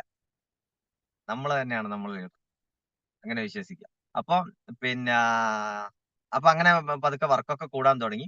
വർക്ക് കൂടി വരുമ്പോ എനിക്ക് ടൈം തികയാൻ പറ്റാത്ത അവസ്ഥയിലേക്ക് വരുമല്ലോ. സീരിയസ് ആയിട്ട് നമ്മൾ ഇറങ്ങി തുടങ്ങും. പാർട്ട് ടൈം ആയിട്ടാണെങ്കിൽ വളരെ സീരിയസ് ആകുമ്പോൾ നമുക്ക് സമയം തികയാതെ വരും. അന്നേരമാണ് നമ്മൾ ഇങ്ങനെ നഷ്ടപ്പെടുത്തിയ സമയത്തെ കുറിച്ച് ആലോചിക്കേണ്ടത്. അതിങ്ങനെ വന്ന് കാരണം ഇവരെല്ലാം ട്രെയിനിങ്ങിന് എത്തിക്കണമല്ലോ, FSS എത്തിക്കണം, പ്രോഗ്രാം എത്തിക്കണം. പിന്നെ അപ്പൊ അതില് വിളിക്കാനുള്ള ബുദ്ധിമുട്ട് അതൊക്കെ നമുക്ക് വരാൻ തുടങ്ങി. അങ്ങനെ പതുക്കെ എന്താ വെച്ചാൽ വലിയൊരു പ്രോഗ്രാം വരുന്നുണ്ടെന്നുള്ള അനൗൺസ്മെന്റ് വന്നു. അപ്പം പ്രോഗ്രാമിന് എങ്ങനെ പെർഫോം ചെയ്യണം, എന്ത് ചെയ്യണം എന്നുള്ള രീതിയിൽ നമ്മളെ പറയല്ലോ, പരിചയപ്പെടുത്തിയ ആള് ഇങ്ങനെയൊന്നും പോയാൽ പോരാ, അങ്ങനെ ചെയ്യണം, ഇങ്ങനെ ചെയ്യണം എന്നൊക്കെ പറയും. അപ്പൊ അന്നേരം എന്നോട് പറഞ്ഞു പെർഫോമൻസ് ബോണസ് അടിച്ച് കയറി കഴിഞ്ഞാൽ ഞങ്ങൾക്ക് പിന്നെ തിരിഞ്ഞു നോക്കേണ്ടി വരില്ല. അപ്പൊ ഞാൻ ചോദിച്ചു അന്ന സംഭവം, അന്ന പരിപാടി. ഞാൻ കൂടുതൽ ആൾക്ക് ഭയങ്കര ആവേശമായി അന്നുള്ള കേൾക്കാൻ വേണ്ടി. അങ്ങനെ എഴുതി കൂട്ടി ഇത്ര ബിസിനസ് വോളിയം വരണം, ഒരു മാസം കൊണ്ട് വരണം. അപ്പൊ അതിന് ഇത്ര ക്യാഷ് വേണം. അപ്പൊ G75 ഇത്ര പർച്ചേസ് ചെയ്യണം, G35 ഇങ്ങനെയൊക്കെ വരണം. അപ്പൊ ഇത് അടിച്ചു കഴിഞ്ഞാൽ ഭയങ്കര പെർഫോമൻസ് ആണ്, നമുക്ക് കമ്പനിയിൽ നിന്ന് അങ്ങനെ കിട്ടും, ഇങ്ങനെ കിട്ടും എന്നൊക്കെ പറഞ്ഞ് അങ്ങനെ അത് അടിക്കാനുള്ള ഒരു പ്ലാനിങ്. പിന്നെ ആദ്യത്തെ 2 ആഴ്ച അങ്ങ് വർക്ക് ചെയ്തപ്പോൾ കാര്യമായിട്ടൊന്നും നടന്നില്ല. പിന്നെ നമ്മളങ്ങ് വിട്ടു. ഇത് ഇനി നടക്കൂലല്ലോ, 2 ആഴ്ച കൊണ്ട് എങ്ങനെ നടക്കാനാ. പിന്നെ ഒരാഴ്ചയും കൂടി നോക്കിയപ്പോൾ ഒരു 25% പോലും അച്ചീവ് ചെയ്തിട്ടില്ല. ഒന്നും നടക്കില്ല. പക്ഷെ അവസാനത്തെ ആഴ്ച ഒരു ഞായറാഴ്ച ഒരു പ്രോഗ്രാം കിട്ടിയപ്പോൾ അങ്ങ് ചാർജായി. ഭയങ്കര ചാർജ്. കാരണം പ്രോഗ്രാമിൽ നമ്മൾ ഭയങ്കര ചാർജ് ആവുക. നമ്മൾ ഈ സാധാരണ ചാർജ് ചെയ്യാൻ കുത്തിയിടുന്നതും ഇപ്പോഴത്തെ എന്താ പറയുക സൂപ്പർ ഫാസ്റ്റ് ചാർജറും ഇല്ലേ, 7000 mAh ചാർജറൊക്കെ കുത്തുന്ന പോലെയാണ്. നമുക്ക് മാസത്തിൽ ഒരു അങ്ങനത്തെ ഒരു ചാർജ് വേണം. ആഴ്ചക്ക് നോർമൽ ചാർജും വേണം. അപ്പൊ ഈ മൊബൈലിന് കുത്തിയിടുന്ന പോലെ എല്ലാ ആഴ്ചയും പോയിട്ട് എന്തെങ്കിലും പ്രോഗ്രാം അറ്റൻഡ് ചെയ്ത് സ്വയം ചാർജ് ആയിക്കൊള്ളണം. ആരും വന്ന് നമ്മളെ ചാർജ് ആക്കൊന്നും കാത്തിരിക്കരുത്. അപ്പൊ അങ്ങനെ ചെയ്ത് ചാർജ് ആയതിന്റെ പുറത്ത് ഈ 3 ദിവസം ഓടിയപ്പോ പെർഫോമൻസ് ബോണസ് അടിക്കുന്ന ഒരു ചാൻസിലേക്ക് കൂടെ വന്ന ആൾക്ക് പഠിക്കാനുള്ള ഒരു ചാൻസ് ഉണ്ട്. മരിച്ചു പണിയെടുത്ത് അവസാനത്തെ 2 ദിവസമാണ്. അന്ന് ഈ 5000, 3000, 1000, 500 സെയിലിന് വരെ പോയി ഓടി വന്നിട്ടുണ്ട്. 500 ചെലവാക്കി. അങ്ങോട്ടും ഇങ്ങോട്ടും തുടങ്ങി. 7000 അവിടുന്ന് കിട്ടാണ്ട്, 2000 ഇവിടുന്ന് കിട്ടാണ്ട്, 500 അവിടുന്ന് കിട്ടാണ്ട്, അങ്ങനെ ഒരു ക്യാഷ് കളക്ഷൻ പോലെയായിരുന്നു. അങ്ങനെ ചെയ്ത് അവസാനത്തെ ദിവസം നോക്കുമ്പോ ഒരു 28,000, 30 ഏറ്റവും കുറവ്. അങ്ങനെ അതും പിന്നെ ഒരു 3, 4 മണിയാകുമ്പോഴത്തേക്ക് അച്ചീവ് ചെയ്ത് ഭയങ്കര സന്തോഷമായിരുന്നു. അന്ന് ആദ്യമായിട്ട് കൂടെ വന്ന ആളും നമ്മൾ ഒരുമിച്ച് പെർഫോമൻസ് ബോണസ് അടിച്ചപ്പോൾ പെട്ടെന്ന് തന്നെ നമ്മള് പിന്നെ ഈ ബിസിനസ് വോളിയം ഫസ്റ്റ് റാങ്കിന്റെ ഒക്കെ അടുത്തെത്താൻ തുടങ്ങി. അങ്ങനെ ടീം കോർഡിനേറ്റർ റാങ്കിലേക്ക് എത്തുന്നു. പതുക്കെ കൂടെ വന്ന ആളും ടീം കോർഡിനേറ്റർ റാങ്കിലേക്ക് എത്തുന്നു. നമ്മളും റാങ്ക് മാറുന്നു, ATC റാങ്കിലേക്ക്. അങ്ങനെ എല്ലാവരും ചെയ്യുന്ന പോലെ തന്നെ ഘട്ടം ഘട്ടമായിട്ട്. അതൊന്നും ഇങ്ങനെ വിശദീകരിച്ച് പറയണ്ടല്ലോ. അങ്ങനെ വളർച്ച ഇങ്ങനെ തുടങ്ങുക. അങ്ങനെ അടുത്തൊരു ഘട്ടത്തിലേക്ക് എത്തുമ്പോഴാണ് പിന്നെ ജനുവരി, ഫെബ്രുവരി JF എന്ന് പറയുന്ന ഒരു മാസം കടന്നു പോയിക്കൊണ്ടിരിക്കും. ഇതേപോലെ തന്നെ JF ഇപ്പൊ ജനുവരിയാണ്. അപ്പൊ അങ്ങനെ മാർച്ച് മാസത്തെ ബാങ്കിൽ ഏറ്റവും പ്രഷറുള്ള സമയമാണ്. ഏറ്റവും കൂടുതൽ പ്രഷർ അനുഭവിക്കുന്ന സമയമാണ്. ബാങ്കിങ് ഫീൽഡിൽ ആൾക്കാർക്ക് അറിയാൻ പറ്റും JF എന്ന് പറയുന്നത്. തീർച്ചയായിട്ടും ബാങ്കില് കോൺസെൻട്രേറ്റ് ചെയ്യേണ്ട ഒരു അവസ്ഥ വന്നു. ബിസിനസ്സിലേക്കുള്ള ശ്രദ്ധ കുറച്ച് കുറഞ്ഞു. സമയം പതുക്കെ ഇവിടെ നഷ്ടപ്പെടുത്താൻ തുടങ്ങി. കൂടെ വന്ന ആൾക്കാർക്ക് എല്ലാവരും ശ്രദ്ധ ഇല്ലാതാവാൻ തുടങ്ങി. തീർച്ചയായിട്ടും കൊഴിഞ്ഞുപോക്കുകൾ വരാൻ തുടങ്ങും, നമ്മളെല്ലാവരും ശ്രദ്ധിക്കുന്നില്ലേ. അപ്പൊ ആ സമയത്ത് 2 തീരുമാനം എടുക്കേണ്ട ഒരു അവസ്ഥ വന്നു. ജോലി വേണോ ബിസിനസ് വേണോ, ജോലി വേണോ ബിസിനസ് വേണോ, ജോലി വേണോ ബിസിനസ് വേണോ എന്നുള്ള ആശയക്കുഴപ്പത്തിലായി. അപ്പം ബാങ്കിൽ പെർഫോമൻസ് നല്ലോണം അടിച്ച് കയറ്റി ഫെബ്രുവരി മാസമൊക്കെ. അപ്പൊ ഭയങ്കര അപ്രീഷിയേഷൻ ഒക്കെ കിട്ടി. ബാങ്കിൽ നിന്ന് എനിക്ക് അനുമോദനങ്ങളും കാര്യങ്ങളും മീറ്റിങ്ങിനൊക്കെ പോയപ്പോൾ ഭയങ്കര റെക്കഗ്നിഷൻ കിട്ടുമ്പോൾ ബാങ്കിങ് ഫീൽഡിൽ എനിക്ക് പിന്നെ താല്പര്യം വന്നു. ബിസിനസ് പിന്നെ താല്പര്യം കുറഞ്ഞു. ഞാൻ വിചാരിച്ചു എന്തിനാ ഇങ്ങനെ കഷ്ടപ്പെടുന്നത്. നമ്മളൊരു 2 മൈൻഡ് വരുന്ന സമയം ഉണ്ടാവും, പല ആൾക്കാർക്കും ഉണ്ടാവും. എന്റെ ലൈഫിലും അത് ഉണ്ടായി. പക്ഷെ എന്തോ ഒരു ദൈവഭാഗ്യം കൊണ്ട് എന്നെ വീണ്ടും വിട്ടില്ല. എന്നെ ഒരു വലിയൊരു പ്രോഗ്രാമിലേക്ക് ഇൻവൈറ്റ് ചെയ്തു. ആ പ്രോഗ്രാമിന്റെ പേര് നിങ്ങൾ കേട്ടാ അറിയാൻ പറ്റും. റെസിഡൻഷ്യൽ ട്രെയിനിങ് പ്രോഗ്രാം, RTP എന്ന് പറയും. ഈ ഒരു 3 വാക്ക് കേട്ട് കഴിഞ്ഞാൽ നിങ്ങൾ വിടരുത്. എത്രയാണ് എൻട്രി ഫീസ് അപ്പൊ തന്നെ കൊടുത്ത് രജിസ്റ്റർ ചെയ്ത് നിങ്ങളുടെ സീറ്റ് അങ്ങ് ബ്ലോക്ക് ആയി കളയണം. കാരണം റിയൽ ടേണിംഗ് പോയിന്റ് എന്നറിയപ്പെടുന്ന പ്രോഗ്രാമാണ് RTP എന്ന് പറയുന്നത്. ഈ RTP എന്നുള്ള പ്രോഗ്രാമിന് ഞാനും എനിക്ക് എന്തോ തോന്നി. വയനാട് എന്ന് കേട്ടപ്പോൾ എനിക്കൊരു ഇഷ്ടം തോന്നി. വയനാടുള്ള ഒരു സ്റ്റെർലിംഗ് അല്ല സോറി ക്രസന്റ് എന്നുള്ള റിസോർട്ടിലായിരുന്നു നമ്മുടെ ആദ്യത്തെ RTP. അങ്ങനെ അവിടെ അറ്റൻഡ് ചെയ്യാനുള്ള ഭാഗ്യം ലഭിച്ചു. March last ending April first week ആ ടൈമിലാണ്.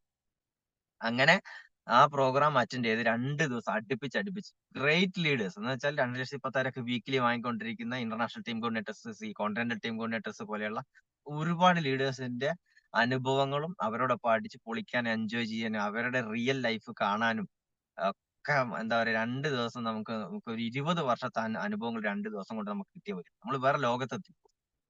അപ്പൊ അങ്ങനെ മൈൻഡ് ഒന്നും കൂടെ വലുതായി.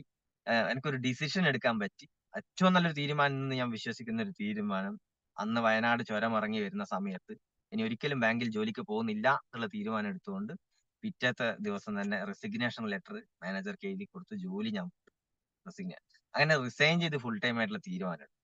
പക്ഷെ അത് അവർ ആദ്യം അക്സെപ്റ്റ് ചെയ്തിട്ടൊന്നുമില്ല. നോട്ടീസ് പീരീഡ് ഉണ്ട്, നമുക്ക് നോക്കാന്നൊക്കെ പറഞ്ഞു വീണ്ടും എന്നെ മോട്ടിവേറ്റ് ചെയ്ത് ഏപ്രിൽ മാസം എറണാകുളത്ത് പോകണം, മാനേജറെ കാണണം എന്നൊക്കെ പറഞ്ഞു. അതൊക്കെ സംഭവിച്ചിട്ടുണ്ട് ആ ഘട്ടത്തിൽ. ഞാൻ മൈൻഡ് കൊണ്ട് കംപ്ലീറ്റ് വിട്ടു. നിരന്തരമായിട്ട് അതിലേക്ക് എന്നെ മുഴുകി. അതിന്റെ മാറ്റം എനിക്ക് ആ മാസം തന്നെ കാണാൻ തുടങ്ങി. എന്റെ 3-ാമത്തെ ആഴ്ചത്തെ എന്റെ വരുമാനം 26,000 രൂപയിലേക്കും 28,000 രൂപയിലേക്കും വീക്കിലി ഇൻകം ഷൂട്ടപ്പ് ചെയ്യാൻ തുടങ്ങി. ഒരുപാട് മാറ്റങ്ങൾ ആ സമയത്തുണ്ടായി ടീമിൽ. പിന്നെ മൈൻഡിൽ നമുക്ക് ടൈമിന്റെ പ്രശ്നം ഇല്ലാണ്ടായി. എവിടെ വേണമെങ്കിലും ഓടാം, ആരെ കൂടെ ഓടാം, എവിടെ വേണമെങ്കിലും നമുക്ക് വർക്ക് ചെയ്യാനുള്ള ഒരു ഫ്രീഡം കിട്ടി നമുക്ക്. ടൈം അഡ്ജസ്റ്റ് ചെയ്യണ്ട, എങ്ങോട്ട് വേണമെങ്കിലും പോകാന്നുള്ള ഒരു കൂട് തുറന്നു വിട്ട ഒരു കിളിയെ പോലെ എന്താ പറയുക, എവിടെ വേണമെങ്കിലും പറക്കാന്നുള്ളൊരു സാഹചര്യത്തിലേക്ക് വന്നപ്പോൾ സ്വാഭാവികമായിട്ടും time is equal to money എന്നാണല്ലോ. നമ്മൾ എത്രത്തോളം സമയം ഇൻവെസ്റ്റ് ചെയ്യുന്നു അതിനനുസരിച്ച് നമുക്ക് പണം ഉണ്ടാക്കാൻ പറ്റും. അപ്പൊ അതേപോലെ തന്നെ കോഴിക്കോട് വിട്ട് മറ്റ് പല ജില്ലകളിലേക്ക് എനിക്ക് ഓടി നടന്ന് ബിസിനസ് ചെയ്യാൻ സാധിക്കും. കണ്ണൂർ ജില്ലകളിലേക്കും കാസർഗോഡേക്കും അതുപോലെ തന്നെ തൃശ്ശൂർ, ആലപ്പുഴ. ഇന്ന് എനിക്ക് ഏറ്റവും കൂടുതൽ ബിസിനസ് കൊണ്ടുവരുന്നത് ആലപ്പുഴ, തൃശ്ശൂർ ജില്ലകളിൽ നിന്നും കാസർഗോഡ്, കണ്ണൂർ പോലുള്ള ജില്ലകളിൽ നിന്നൊക്കെയാണ്. എന്റെ നാട്ടിൽ നിന്നൊന്നുമല്ല. അപ്പൊ അങ്ങനെ പതുക്കെ ടീം ഡെവലപ്പായി district team coordinator rank, zonal team coordinator rank ഇങ്ങനെയൊക്കെ വരികയാണ്. പിന്നെ എല്ലാ ലോയൽറ്റി ബോണസ് ആയിക്കോട്ടെ, കമ്പനി പറയുന്ന എല്ലാ സംഭവങ്ങളും അടിക്കാനും പറ്റുന്നു. അപ്പൊ അങ്ങനെ മുന്നോട്ട് പോയി നിൽക്കുമ്പോ ആണ് വലിയൊരു അത്ഭുതം സംഭവിക്കുന്നത്. ഞാൻ ഈ ഫാസ്റ്റ് ട്രാക്ക് ആണ്, 6:45 ഏകദേശം. നിങ്ങൾക്ക് കേട്ട് ബോറടിച്ചോന്ന് എനിക്കറിയില്ല. അപ്പൊ അങ്ങനെ നിൽക്കുന്ന സമയത്ത് എന്നെ കൂടെ വന്ന ആൾക്ക് 2,10,000 കിട്ടുകയാണ്. എന്നുവെച്ചാൽ എന്നെ കൊണ്ടുവന്ന ആള്, എന്നെ ബിസിനസ്സിലേക്ക് കൊണ്ടുവിടുന്ന, എന്റെ നിരന്തരം ഫോളോ അപ്പ് ചെയ്ത് എന്നെ ഏറ്റവും നന്നായി അറിയുന്ന ഒരാൾക്ക് 2,10,000 വീക്ക്ലി ഇൻകം കമ്പനിയുടെ വെബ്സൈറ്റിൽ പേര് വരിക എന്ന് പറഞ്ഞാൽ എനിക്ക് ഭയങ്കര ഒരു അത്ഭുതമാണ്. എവിടെയെങ്കിലും നമ്മുടെ പേര് ഇങ്ങനെ കാണുമ്പോൾ. അപ്പൊ അദ്ദേഹത്തിന് അത് കിട്ടിയപ്പോ സീലിംഗ് അച്ചീവർ എന്നുള്ള റേഞ്ചിലേക്ക് മാറി എന്ന് അറിഞ്ഞപ്പോ അന്ന് രാത്രി എനിക്ക് ഉറങ്ങാൻ പറ്റി. നിങ്ങളുടെ അവസ്ഥ എന്തായിരിക്കും? നിങ്ങളിപ്പം നോ സർ. ആ, ഓക്കെ. അപ്പൊ നിങ്ങളുടെ മൈൻഡിൽ എന്തായിരിക്കും? ഇന്ന് ഈ പ്രോഗ്രാമിന് വിളിച്ച ആൾ, അല്ല നിങ്ങളെ ആരാണോ വിളിച്ച് ബിസിനസ്സിലേക്ക് കൊണ്ടുവന്ന ആൾക്ക് വലിയൊരു അച്ചീവ്മെന്റ് കിട്ടിയ നിങ്ങളുടെ അവസ്ഥ എന്തായിരിക്കും? നിങ്ങൾ ചിന്തിക്കും എന്താ? ഞാൻ ചിന്തിച്ച ഇത്രയാണ്. ആഹ് അവന് കിട്ടി, ഇനി അടുത്ത ഞാനായിരിക്കുമല്ലോ. ഈ രീതിയിൽ എനിക്ക് ചിന്തിക്കാൻ തുടങ്ങി. അപ്പൊ ഞാനും ഇങ്ങനെ പ്രതീക്ഷിച്ച് വർക്ക് ചെയ്യാൻ തുടങ്ങി. എനിക്ക് കിട്ടും, അടുത്ത എനിക്ക് കിട്ടും. അപ്പൊ ഞാനിങ്ങനെ ഓരോ പ്രോഗ്രാം വരുമ്പോൾ വിചാരിക്കും അടുത്ത എന്തായാലും എനിക്ക് കിട്ടും. പക്ഷെ കിട്ടുന്നില്ല. പല പ്രോഗ്രാം നോക്കിയിട്ട് സംഭവം വരുന്നില്ല, അടുത്ത എന്നിലേക്ക് വരുന്നില്ല. അപ്പൊ പിന്നെയാണ് മനസ്സിലായത് ഇങ്ങനെയൊന്നും ചെയ്യാൻ ആ സംഭവം ഒന്നും കിട്ടൂല. കാരണം ഏഹ് നമുക്ക് ഒരു എത്രയോ വർഷം വർക്ക് ചെയ്താൽ കിട്ടുന്ന ഒരു വരുമാനം ആഴ്ചയിൽ നമ്മളെ കയ്യിലേക്ക് തരും, നമ്മൾ അതിന് അർഹനാണെന്ന് നമ്മൾ ആദ്യം തെളിയിക്കണം. രണ്ട്, നമ്മൾ അതിന് ആപ്റ്റായ രീതിയിലേക്കുള്ള നമ്മളെ വർക്കിംഗ് സ്റ്റൈൽ നമ്മൾ മാറണം. കൂടുതൽ എഫക്റ്റീവ് ആയിട്ട് നമ്മൾ വർക്ക് ചെയ്യണം ഫീൽഡിലേക്ക്. നിരന്തരമായിട്ട് വർക്ക് ചെയ്യാൻ തുടങ്ങി. ഒന്നുമില്ല, ലീഡർമാർ പറഞ്ഞ കാര്യം അതുപോലെ ചെയ്തു, അത്രേ ഉള്ളൂ. മൈ ലൈഫ് സ്റ്റൈലിൽ വിജയിച്ച ഒരു ITC അല്ലെങ്കിൽ ഡയമണ്ട് എക്സിക്യൂട്ടീവുമാർ അവര് തുറന്നു വെച്ച ഒരു പാതയുണ്ട്, അത് പിന്തുടരുക എന്നുള്ളത്. വേറെ മാജിക് ഒന്നും ഇതിനകത്തില്ല. അതെന്താ അങ്ങനെ ഇതെങ്ങനെ? ഞാൻ ബാങ്കിലല്ലേ വർക്ക് ചെയ്യുന്നത്, ഞാൻ ഡോക്ടറല്ലേ, ഞാൻ എഞ്ചിനീയർ അല്ലേ എന്ന് വിചാരിച്ചിട്ടൊന്നും ഒരു കാര്യമില്ല. ഒരു ഉണ്ടേ നടക്കൂല അവിടെ. വിജയിച്ച ലീഡേഴ്സ് പറയുന്നത് ഈഗോ മാറ്റി വെച്ചുകൊണ്ട് ഫോളോ ചെയ്യാൻ തയ്യാറായ മാത്രം മതി, എന്തും ഇവിടെ നേടാൻ പറ്റും. അപ്പൊ അവര് പറഞ്ഞു അങ്ങനെ ചെയ്യണം, ഞാൻ അങ്ങനെ ചെയ്തു. അവര് പറഞ്ഞു ഇങ്ങനെ ചെയ്യണം, അങ്ങനെ ചെയ്തു. ഒന്നും ചിന്തിച്ചിട്ടുണ്ടായിരുന്നില്ല. അപ്പൊ അങ്ങനെ ചെയ്ത് എല്ലാം വർക്കിംഗ് സ്റ്റൈൽ എല്ലാം മാറ്റം വരുത്തി. ഒരുപാട് ഹോം മീറ്റിംഗുകൾ നിരന്തരം ചെയ്യാൻ തുടങ്ങി. ഒരുപാട് ഫോളോ അപ്പുകൾ, ഒരുപാട് 1-to-1കൾ, ഒരുപാട് GTSനൊക്കെ കുറെ ആളുകളെ കൊണ്ടുവരാൻ തുടങ്ങി. ആളില്ലെങ്കിലും പോയി GTSന് ഇരിക്കും. പിന്നെ അതുപോലെ തന്നെ FSSന്, പിന്നെ കഴിഞ്ഞ ആഴ്ച അറ്റൻഡ് ചെയ്തതല്ലേ, എന്നാൽ ഈ ആഴ്ച പിന്നെ ഇരിക്കും. എത്രത്തോളം FSS അറ്റൻഡ് ചെയ്യുക, എത്രത്തോളം ചില ആളുടെ വിചാരം 1-2 FSS അറ്റൻഡ് ചെയ്തല്ല ആയിരുന്നു. 3-4 GTS കിട്ടിക്കഴിഞ്ഞാൽ എല്ലാം ആയിരുന്നു. കാരണം ഞാൻ അറ്റൻഡ്, ഇനി അടുത്ത ആഴ്ച ടീം അറ്റൻഡ് ചെയ്തോട്ടെ. അങ്ങനെയല്ല, അവരോടൊപ്പം നമ്മൾ ഇരുന്ന് അറ്റൻഡ് ചെയ്യണം. അവർ എന്ത് പ്രോഗ്രാമും ചിലപ്പോൾ നമ്മൾ വിചാരിക്കും അയ്യോ അതൊരു ടീം മീറ്റിംഗ് അല്ലേ, ഞാൻ പോയിട്ടില്ലെങ്കിൽ നടക്കും. നോ, ഏത് പ്രോഗ്രാമിനും നമുക്ക് വളർച്ചയ്ക്ക് മുന്നോട്ടുള്ള എന്തെങ്കിലും കിട്ടും. അത് പോണെന്നാണ്. ഒന്നും മിസ് ചെയ്യരുത് ലൈഫിൽ. ബിസിനസ് ഏറ്റെടുത്ത് കഴിഞ്ഞാൽ പിന്നെ ഒരു പ്രോഗ്രാം മിസ്, അത് ദൂരെയല്ലേ, ഇത്ര എക്സ്പെൻസ് അല്ലേ, ടൈം അല്ലേ എന്നൊന്നും ചിന്തിക്കാൻ പാടില്ല. പ്രൊഡക്ട് ട്രെയിനിങ് ആയിക്കോട്ടെ, എല്ലാത്തരം ട്രെയിനിങ്ങുകൾ അറ്റൻഡ് ചെയ്യാൻ തുടങ്ങി. അതിന്റെ ഒരു മാറ്റം ഇതിലും കാണാൻ തുടങ്ങി. എന്ന് ഞാൻ എവിടെയായാലും ഏത് വേദിയിൽ അഭിമാനത്തോടെ അത് എടുത്തു പറയാറുണ്ട്. പക്ഷെ ഇന്നത് കമ്പനിന്ന് അല്ലെങ്കിൽ എല്ലാവരും എത്രത്തോളം കാണുന്നുണ്ടെന്ന് എനിക്കറിയില്ല. ഒരിക്കലും കിട്ടില്ലെന്നോ അല്ലെങ്കിൽ അതൊന്നും ആഗ്രഹിച്ചിട്ടൊന്നുമല്ല ബിസിനസ്സിലേക്ക് വന്നത് ഞാൻ. പക്ഷെ ഞാൻ വിശ്വസിക്കാത്ത രീതിയിലേക്ക് ഇന്ന് വടകരയില് ആദ്യമായിട്ട് 2,10,000 വാങ്ങുന്ന സീലിംഗ് അച്ചീവർ ആയി മാറാൻ എന്നെ കൊണ്ട് സാധിച്ചിട്ടുണ്ട് ഇന്ന്. കമ്പനിയുടെ വെബ്സൈറ്റിൽ എന്റെ പേരുണ്ട്, Dibin KP. Ceiling achievers list എടുത്താൽ നിങ്ങൾക്ക് കാണാൻ പറ്റും. അത് ഒരു അടങ്ങാത്ത ഒരു ആഗ്രഹം ഉള്ളിൽ ഒരു സമയത്ത് ജനിച്ചത് കൊണ്ട് സംഭവിച്ചതാണ്.